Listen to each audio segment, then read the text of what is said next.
Hello, everyone. Welcome to Porch Chat. I am Deb, and I am so sorry that we are late tonight, but I am on a little family vacation, but I think it's really important that we join each other tonight. I just want to, we were at White Rock Mountain. Oh my gosh. So that's why we're late. We were in the mountains in Arkansas. And we were just, oh my gosh, some of the beautiful scenery that we've seen. Look at the Facebook post, look at my videos. It is just amazing. We seen so much of God's creation in one moment. So I am, like I said, once again, I apologize that we're late tonight, but I'm really glad that you are here with me. Tonight, we're going to be talking about something that is a little uncomfortable. Um, but I'm really glad that you're here. So tonight's conversation is going to be a little bit tender than the last couple weeks. But we've talked about questions and asking God questions. We've talked about seasons when faith felt quiet. But tonight we're going to talk about something that many people carry quietly just in their hearts: church hurt. This is a tough one. And if before we go any further, I guess I gotta just say this clearly. If this is part of your story, you are not alone. If church hurt is part of your story, you are not alone. You don't have to explain it here. That is not why we're here. You don't have to defend it here. Not why we're here. This is just simply a place where we can acknowledge it gently, that we have been hurt by the church. This is not a night to blame churches or point fingers. I am going to tell you that it is not about that. And it is also not a night for us to just pretend that church hurt doesn't happen at all. This is a night where we can sit in the middle of something very, very real together. And we can make space for healing. Because sometimes people have been hurt by words that felt judgmental. People had been hurt by expectations that felt heavy, and moments where they felt unseen, and in situations that didn't reflect the love that they expected, in a place that they expected it most. Now, the hardest part of all of this is sometimes it happens in a place where people were hoping to feel safe, in a place where they were hoping to feel loved and feel accepted. Now, a while back, I showed a video of a gentleman sitting on a bar stool, and he said he felt more comfortable on a bar stool than he did in a church pew. It's because that's where he felt accepted. That's where he felt his people were. We all have different ways of feeling accepted. We all have different hurts. We all have different things in our lives that speak to us. And when people are hurt in these situations, many people do not walk away from God. They walk away from something that did not feel like Him. And another thing that I want to remind you of tonight, and like I said, this is going to not be an easy conversation for me or for you, but it's one that has to be said because we need to start healing from this. We need to start healing from the inside. I know for me, this has been something that I didn't realize that was so personal. And it really is. Because just because it happened in a church doesn't mean it didn't hurt. I want to repeat that. Just because it happened in a church doesn't mean it did not hurt in your heart. So tonight we are going to be talking about that. And I want you to think about this. Have you ever experienced something in a faith setting that didn't set right with you? I just want to start with that. Have you ever experienced something, good morning, or hi Kathy, good afternoon, in a church setting that didn't set right with you? Now, I have been on both sides of the coin.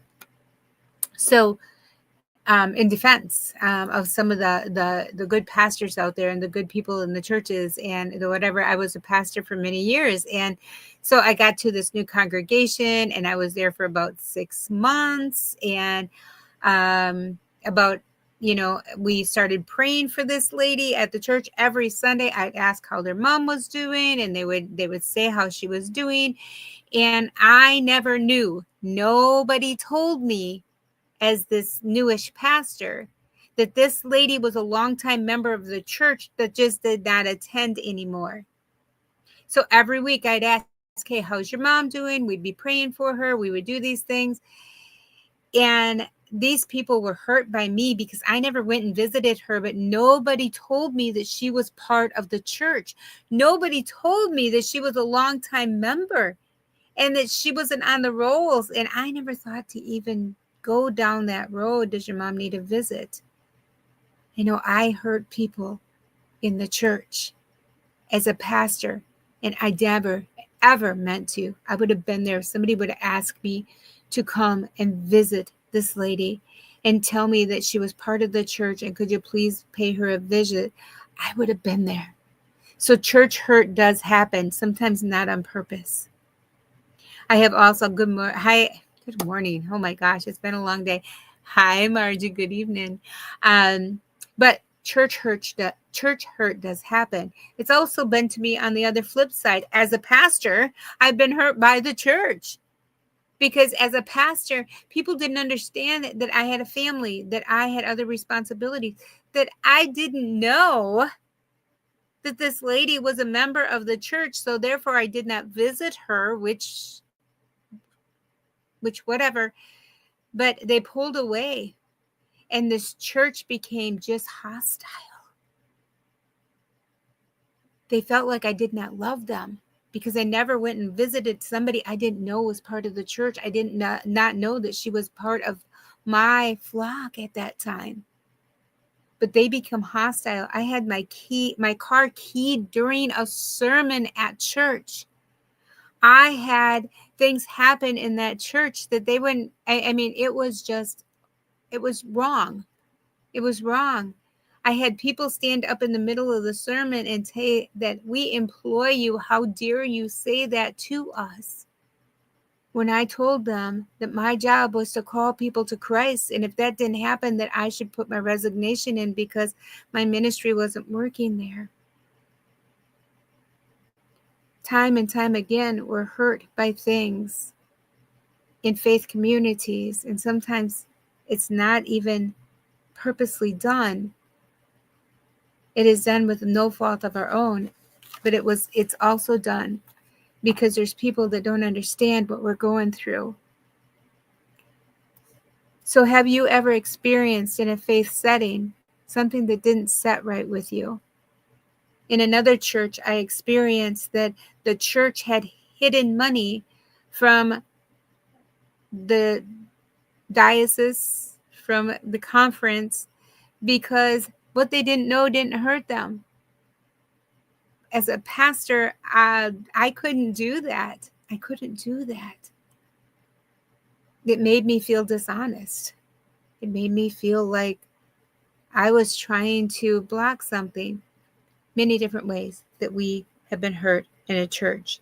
But once again, church hurt isn't about blaming churches. It's not about pointing fingers. It's about just acknowledging that church hurt happens. And like I said, just because it happens in a church doesn't mean it does not hurt. And it doesn't mean it's something we carry with us. It's that we don't carry it with us. And when we're hurt in a church setting, it becomes really hard to separate sometimes what people did from who God is. What people did. That pastor did not love our congregation enough to even go visit somebody who was a patriarch of this church. And the pastor didn't know. But the family was still hurt. But the family looked at that. How did they separate that from God? Does God love us enough to see us through? Does God love us enough to visit us? When you're hurt in a church setting, it is very, very difficult to separate that from time to time. But Margie, that the thing is they didn't realize that. I didn't realize that. But there are times where we are hurt and we are not acknowledging that hurt. And so therefore it goes unfollowed, it goes unseen. And until we can voice our hurts, we cannot ever know the other side of the story. Yeah. And this is right. You have to follow through and you have to do your research. You have to understand why.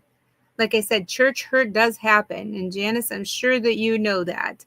But it does happen in many different settings and many different things. But God says, and this is the absolute beautiful thing, God says, God stays close to those who are hurting, not distant from them. God is sitting there. So if you are hurting tonight, if you feel that you have been hurt in a church setting or in a faith-based setting, first of all, you are not alone.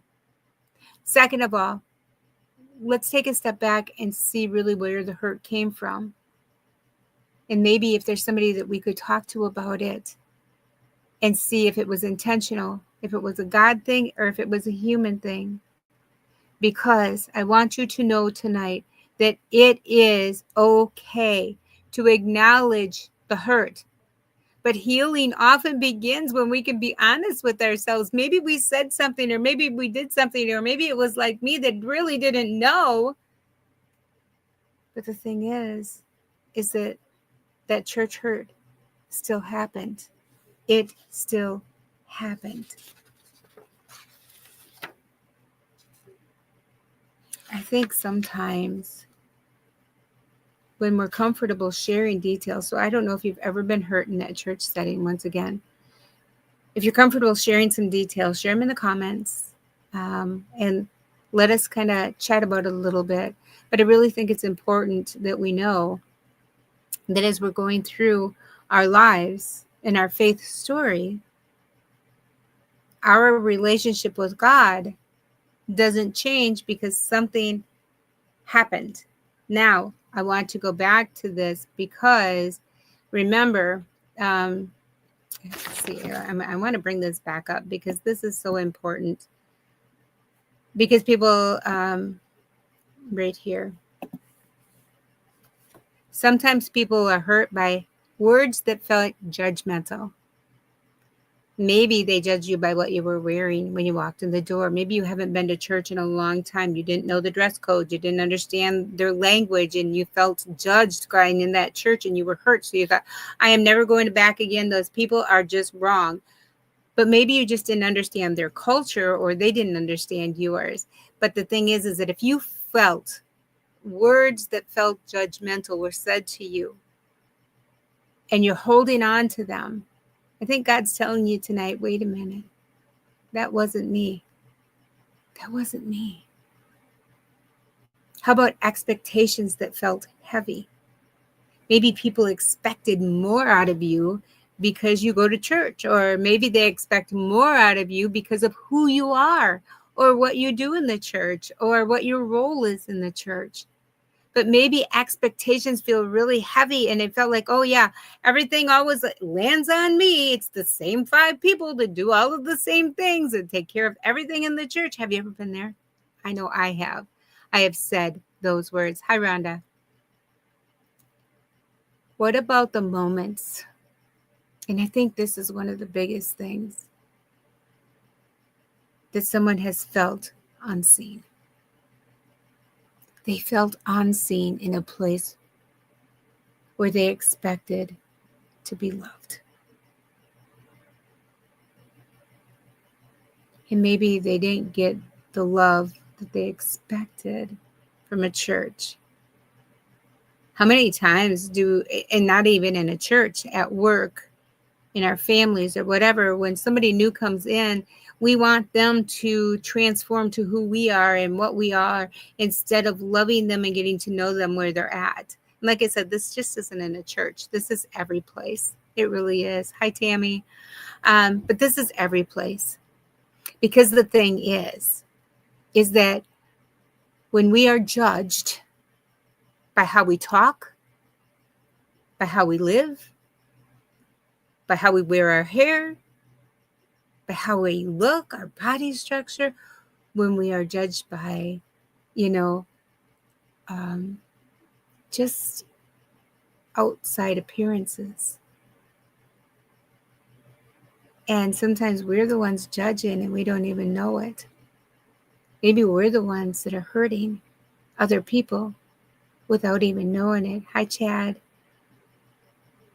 Maybe we are the ones who are hurting people in their faith walk without knowing it. But the one thing is I do want you to know that even in a church setting, people can misrepresent God, but they are not God. Just because they have a role in the church does not make them God. And just because you don't understand maybe the way the church talks, maybe the actions that they're doing, maybe the sacraments that they're understanding, maybe just because you don't understand that, you feel like you're being judged, and maybe you're not. Maybe they're just expecting that you understand. For instance, my son Chuck is 32, has special needs. My mom has got rosaries because she's Catholic. He wanted a rosary so bad because he's seen my mom and dad pray in the rosary. And so after my dad passed away, my mom had a bunch of rosaries at the nursing home. And so Chuck wanted one. And he took this rosary and he was Googling how to do the rosary and how to say the rosary because he remembers going to adoration with my mom and dad and then praying the rosary. And for some reason, it just sinks in his heart, and he wanted to do this, but he didn't understand the prayers. He didn't understand all of the things that happened. And so he was very frustrated, but he didn't understand. So we broke it down a little bit and did the rosary according to Chuck so he could kind of understand it better. But we use languages in churches that people don't understand, and we expect them to just come and fit into everything instead of explaining it. Like when somebody says in a church, give your testimony. Can you share your testimony? It's kind of scary. It's kind of intimidating even at times. But if somebody says, hey, can you tell me about your story?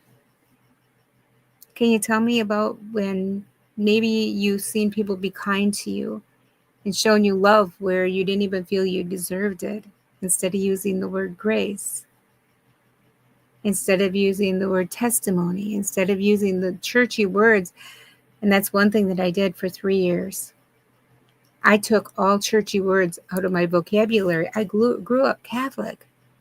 And then I was a United Methodist pastor, and I found churchy words in churches in ways that didn't make sense to me. And if they didn't make sense to me and I was just coming in, or I was just doing this, or I was just doing that, how could it make this sense to somebody that was never churched? So sometimes words that feel judgmental could just be misunderstood. It could be mistakes. It could be things that people are not doing that, but then your expectations feel a little bit heavy. How many times have you ever walked into church and, now, I know this does happen. Been there, done that. I've been part of it. But the thing is, oh, look at that. That's a family with 3 kids. We could really use them in here. Well, we go and we overextend ourselves. We love on them. And then we want them to be on leadership. We want them to be part of the Sunday school or whatever. But the thing is maybe the expectations for them feel too heavy, and then they don't come back because they thought, oh my gosh, I just don't even know if I want to be part of that. So maybe your hurt has been different. So in the comments, have you ever been hurt in a faith setting? Come on, guys, talk to me. Tell me, have you ever, this is a hard topic, just a yes or no, raise your hand, whatever it is, give me a thumbs up or whatever it is, but let me know. Am I the only one that either has hurt somebody in a church setting or been hurt by somebody in a church setting? I don't think so, but I am not. So Kurt says, hi, Kurt. It's nice to have you here. God is good. People, not so much. People seem to go to church and justly sin. Prayer is where I go. 7 days with no prayer makes 1 week. Absolutely, Kurt. I love that. And people, churches are important because that's where we can gather and find like communities with people who help us grow in our faith and help us hold us accountable. There's some people though that have, those church doors are so heavy. Those church doors are so heavy. And we can pray. And like I said, we have had people that use their hunting stands when they're out in the woods. And today, oh my God, I felt like I was in church when I was on the top of that mountain and I seen this view. Go watch that video. It was absolutely amazing. But for me, it was something I wanted to share with the world. And so I put a video on Facebook and I put a video on whatever. But the thing is that sometimes we just need to share because we feel God moving. I wasn't in a church. I was in God's creation. But it felt like church to me. It felt like a place where I was worshiping God because he was, oh my gosh, it was just really breathtaking. It really was. Some people slowly step away from churches, but they don't go away from God because they're like Kurt and they're praying. And they're praying 7 days in a row so they don't become weak in their heart and they don't come weak with that. But I think sometimes we have to acknowledge the hurt. And there's the both thing. But you know what? When we acknowledge that hurt, I'm going to see.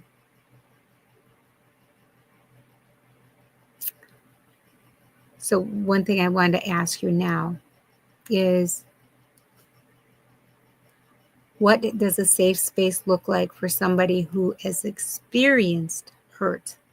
Not in a church setting just, but has it experienced hurt? What does a safe space look like for them? What do you think? Help me out here.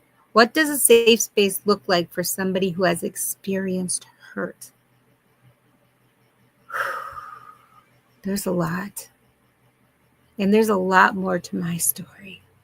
And I know there's a lot more to your story. But what is it? What is it? What's a safe space look like?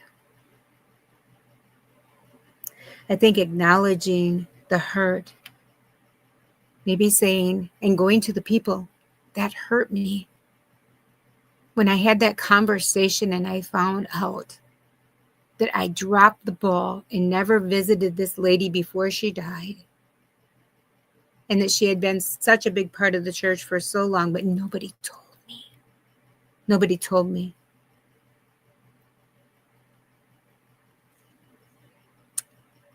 But we can't push people down for being hurt.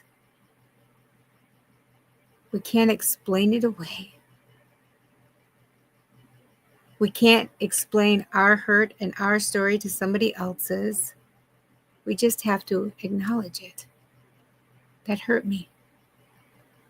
I was hurt by that. I did not realize how much hurt I had by these people that just kept turning things upside down and backwards, by people that were just struggling and just did not like me or did not want me there or did not acknowledge it, because healing often begins with honesty.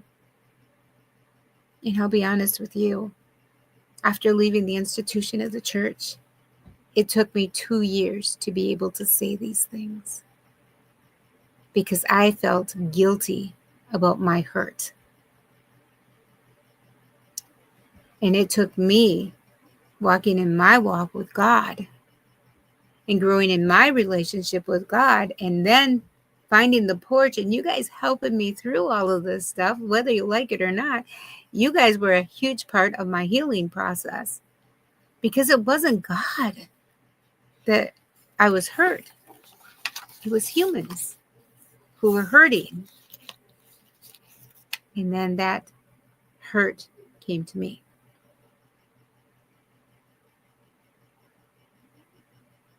So I think sometimes, and this is really important, and I want to make sure you hear this. I want you to know that healing is something that we cannot rush. It cannot be rushed. Because sometimes we need to take our time and just sit for a while. We need to breathe. And then when you're ready, we can take a step forward. And we can do it together. And I want to thank you guys for helping me taking that step forward and doing it together. Because I never realized that it was church hurt that was holding me back from my relationship with God.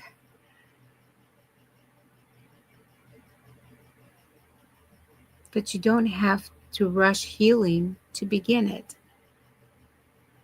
And that's, for me, was the biggest thing that I had to learn. I didn't have to forget about it. It wasn't something that I could just get over. It was something that I had to work through with God. And if you're there, if you've been hurt in a faith setting, just be honest about it. Be open about it. And you know it's okay. Because we all were created uniquely. We were all created differently. We all have different purposes. And the beautiful thing about this is that God created you and He did not make a mistake. Healing is not something we can rush. Now, the porch is not a place where I'm going to say to you, you should just get over it by now. It should be done. Just be done with it. You need to move on. We're never going to say that here on the porch. We're going to say, take your time, sit for a while and breathe. And when you're ready, let's talk about it. And if you're never ready to talk about it, we'll just sit here with you. We'll just sit. Because we don't have to rush healing to begin healing. I really want to push that for you. You do not have to rush healing to start healing from wherever it is. So here's what I want you to hear tonight. Whatever your story is, it doesn't disqualify you from faith. Whether you go to church, whether you don't go to church, your story does not disqualify you from faith. Your hurt does not push God away. Listen to that. Your hurt does not push God away. And whatever you experienced,